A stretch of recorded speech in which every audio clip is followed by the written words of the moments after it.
Welcome to Mr. B's Tech Talk once again. Unless this is your first view, welcome.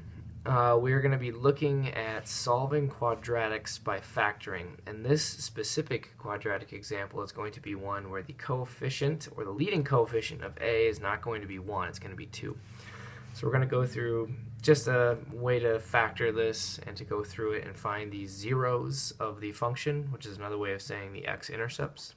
So the first thing we're going to notice here is that I kind of have some things on both sides of the equation. I have my leading coefficient here with 2 and x squared, and I have common terms that need to be put together with a 20. So in order to factor something, you're going to want to have 0 on the right side. At least we're going to want to for this situation. So I'm going to move my terms over one at a time. This gets me 3x, and I actually can subtract the 20 as well, leaving me my new equation, 2x squared plus 3x minus 20 equals 0. So kind of get back into that standard form of ax squared plus bx plus c equals 0. Then you can basically ask the question of this. Which x or x's can I plug in here to get 0? Or, according to the graph, which x's of a parabola have a 0 y-coordinate? So that's why I say we're looking for x-intercepts, because when you're setting this equal to 0 and saying what x gets me a y of 0, that's like saying an x-intercept. So when I look at this, we want to break things down by factoring, and we look at previous examples. We have our grouping here that we create with two parentheses, and we have a leading term of 2x squared. Now usually with the FOIL, people call factoring reverse FOIL, to look at how we can get that first step, we have to say what two things can multiply together to get 2x squared. Well, I know there's an x and an x, but the 2 cannot be broken up. Its only factors are going to be 1 and 2. So I'm just going to put 2x and x in here. I mean, in terms of what else you could break that up into, I mean, you got to look at just its factors to figure that out. And we only have 2 and 1, so that's all we look at. The next thing to figure out is, are these going to be adding or subtracting? For that, you need to look here. For right now, we're not going to decide where those go. We just need to know whether the signs will be the same in the parentheses or will they be alternating. Now, when something is subtracting here, you have this as your last step. And you say, what two numbers in here multiply to get to a negative 20? We know that's going to be an alternating. Now, I'm not 100% sure where we're going to put it yet, but we know that it has to be a plus and a minus, so that helps us. The next thing that's helpful for us is to look at the last term. We call that c. We have negative 20, and to list the factors of c. So we have 1 and 20.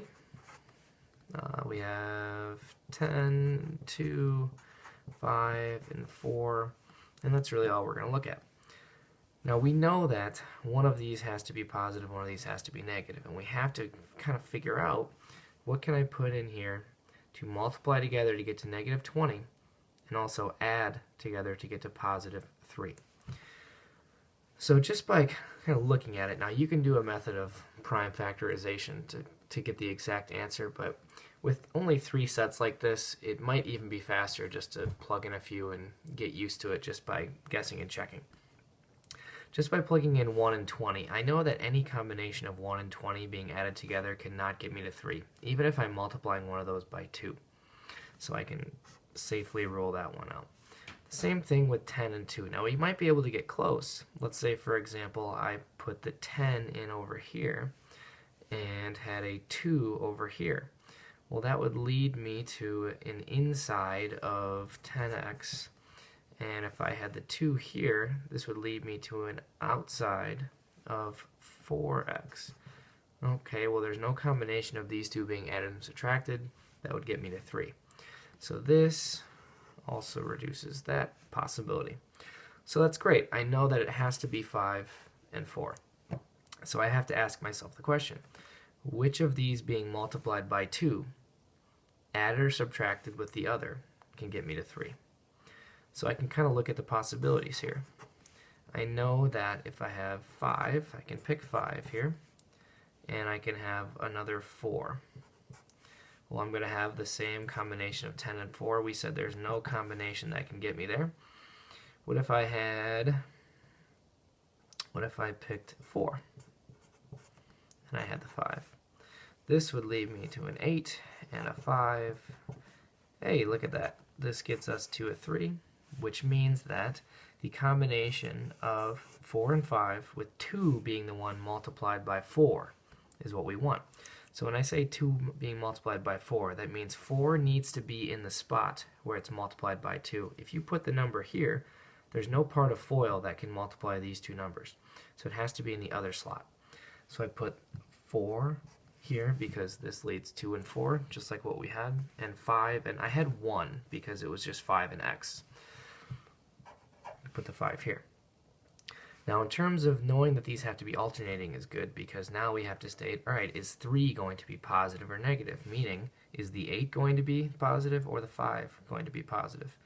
Well, because 3 is positive, you know that the bigger number has to be positive, which means that 8 should be positive. So these two multiplied together should give me a positive 8x, which means that the 4 should be positive and the 5 should be negative.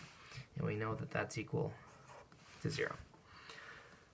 Alright, so now we know what the answer of these factoring pairs are, but now we actually have to solve the solution. Because before, sometimes you would just take the opposite, and remember, it's setting each piece equal to 0. Here's the first piece. Here's the second piece. I can add 5. And over here I subtract 4. So my first solution I have is that x is going to be equal to negative 4. And the last solution I divide is going to give me 5 halves, or 2.5.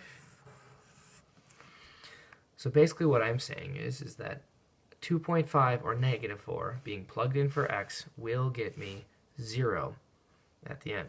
It's always important to make sure and check and plug back in, so that make this a habit when you are plugging things in and making sure you get the same answer. So the first thing I do is I plug in 2.5, and then I plug in negative 4.